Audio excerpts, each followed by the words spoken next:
بسم اللہ الرحمن الرحیم۔ اکثر یہ سوال کیا جاتا ہے کہ حضرت امام حسین علیہ السلام کے قاتل کون تھے؟ بنو امیہ نے جہاں دین کو بدلا، خلافت کو ملوکیت میں بدلا، وہاں تاریخ اسلام کو بھی بڑی ہوشیاری سے بدلا، اور امام حسین علیہ السلام کے قاتلین کو کوفی کہا گیا، شیعہ کہا گیا۔ حقیقت یہ ہے امام حسین علیہ السلام کے قاتل نہ شیعہ تھے، نہ سنی تھے، نہ دیوبندی تھے، نہ بریلوی تھے، نہ اہل حدیث تھے، بلکہ اسی دور کے مسلمان تھے۔ جس طرح ہم قرآن کا مطالعہ کرتے ہیں، جب ہم قرآن پاک پڑھتے ہیں تو ہمارے ذہن میں سوال پیدا ہوتا ہے کہ منافقین کون تھے؟ ظاہر ہے وہ سنی نہیں تھے، وہ شیعہ نہیں تھے، وہ دیوبندی نہیں تھے، وہ اہل حدیث نہیں تھے، وہ بریلوی نہیں تھے، وہ وہابی نہیں تھے، وہ اسی دور کے لوگ تھے۔ اسی طرح حضرت امام حسین علیہ السلام کو قتل کرنے والے، حضرت امام حسین کو شہید کرنے والے بھی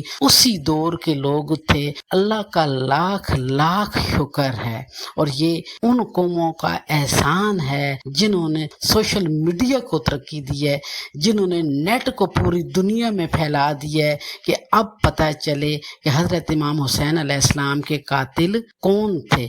آج آپ گوگل پر یا یوٹیوب پر سرچ کریں تو آپ کو پتہ چلتا ہے کہ حضرت امام حسین علیہ السلام کے جو قاتل تھے وہ زیادہ تر صحابہ کی اولاد تھی، اور یہ کوئی ڈھکی چھپی بات نہیں ہے، اگرچہ کہ ہم نے اس کو پردہ رکھنے کے لیے اور بھرم رکھنے کے لیے چھپایا ہے، لیکن حق بھی نہیں چھپتا، اور خون نہ حق بول بول کر بتاتا ہے کہ میرے قاتل کون ہیں۔ اور امام بخاری اپنی تاریخ سے لکھتے ہیں کہ سب تو پہلا تیر چلا کے لشکر ماچا کے گواہ بنے ہو، کل امیر دے سامنے جا کے شہادت دیو کہ تہاڈا حکم بندا ہے۔ عمر بن سعد نے پہلا تیر امام حسین دے خیمے تے چلایا، اور تیر جا کے راوی اللہ میں خود دیکھا امام دے خیمے چ لگی۔